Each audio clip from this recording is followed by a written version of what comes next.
Well, good Friday evening, everyone. It is the 7th of June, 2019. It is Friday evening.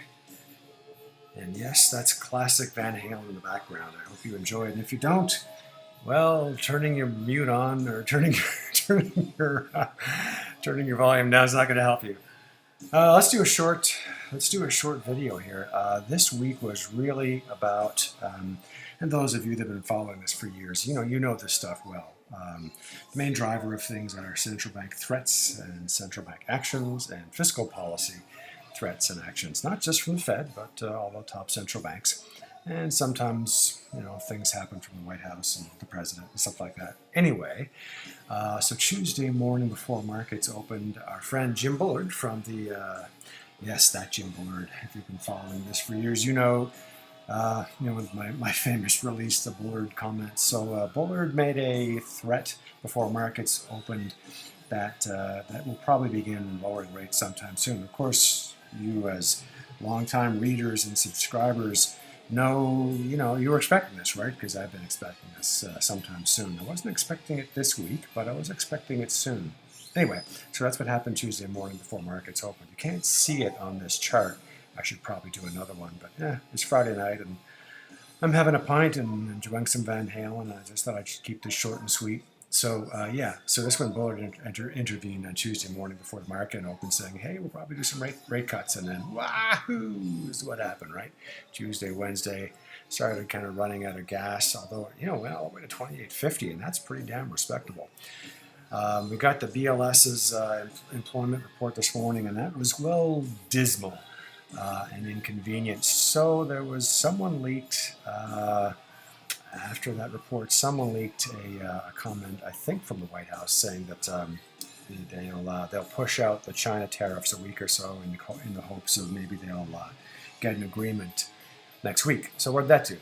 Yahoo! That's what that did. So at the end of the day, we finished the week 28.70s, close to 28.80, and that is what this week was all about. Nothing else mattered.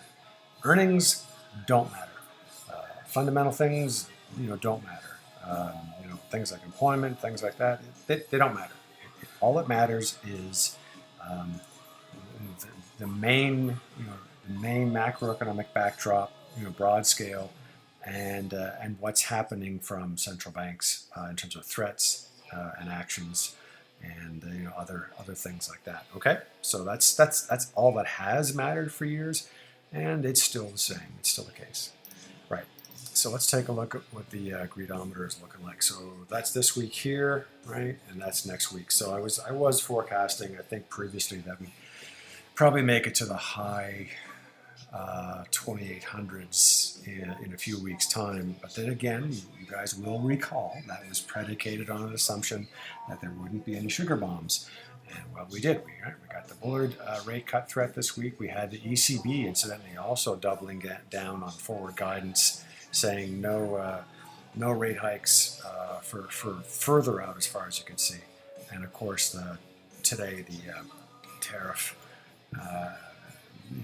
putting off the tariff with China for another week or so. So that was good. That was good enough to spike the punch bowl this week. So let's see. I think on the China situation, tariff situation, I think they're looking at giving it till the 15th, which is next Saturday. So that means I would look for the SPIX to close next week a little bit higher than this week. 2,900, low 2,900s. So that's what I'm showing here. Okay. The much more interesting mini greedometer sequence. Here we go, folks. Let's talk about this one. So that's last week's value. This week's value, I think, would have seen the SPIX close probably very similar to last week, plus or minus about 0.5%. And I think we would have seen another mini greedometer value this week that pretty much would have been on that line, like 2 in a row right there, and then it would have then began bouncing back and take 3, 4, 5 weeks to make it back up to the top line, something like that, right? With the SPIX in the high 2,800s to maybe 2,900, but that again assumes no sugar bombs, and of course, boom, boom, boom, boom, right?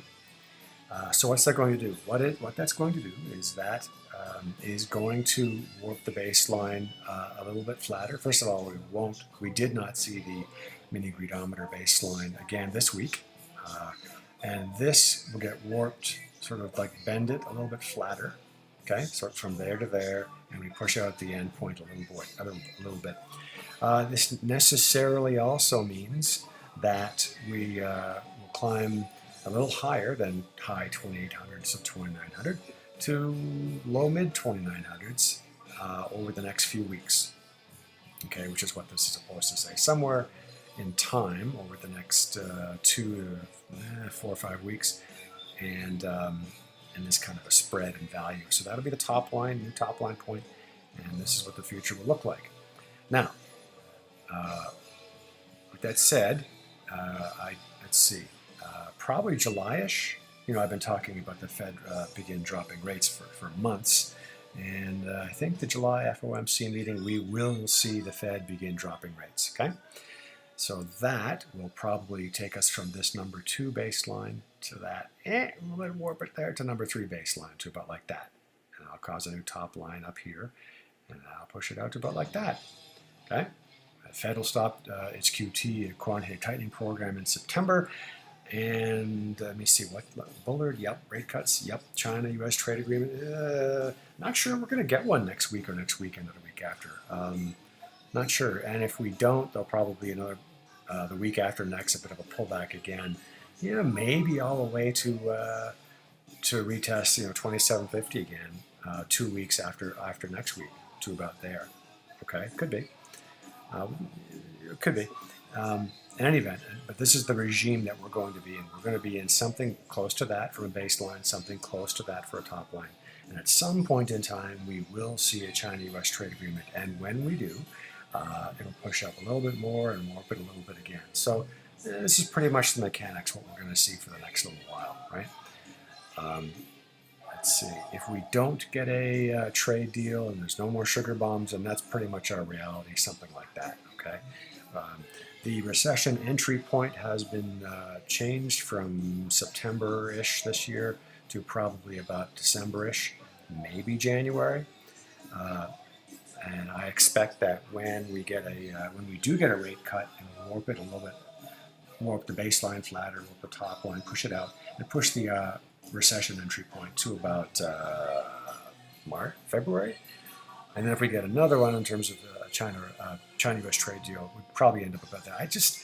Even with all this yumminess, I think it's really, really going to be a stretch to see the recession starting later than February-ish of next year, okay?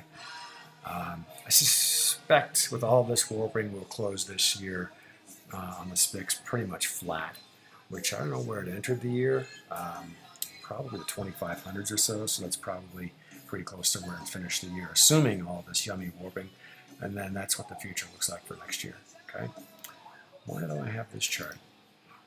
Oh, I did this backwards. Okay, sorry folks. I meant for this to be the mini greedometer chart about, this is what's happening now, and then warp to number 2, and then just say, that's what the future was looking like, this is what it's looking like now, assuming that we're probably going to get an interest rate hike, and then I was going to go to that one and say, oh, we do get interest rate cuts, and probably a trade agreement, just sort of gradual warping. I guess the beer's going in my head. What else? Yes, at some point in time, I do expect all these sugar bombs will be dropped, and still the U.S. will enter recession. With all of this yumminess, all of these yummy things being done, I still expect the U.S. will probably enter recession come February-ish. And of course, the future looks something like that. That depends on the election, who wins, and what else do I want to say? Probably a helicopter drop is going to be threatened April, May, June next year, and then probably delivered a couple or so months before the election, with the SPIX, around there. Okay, that's a pretty reasonable forecast.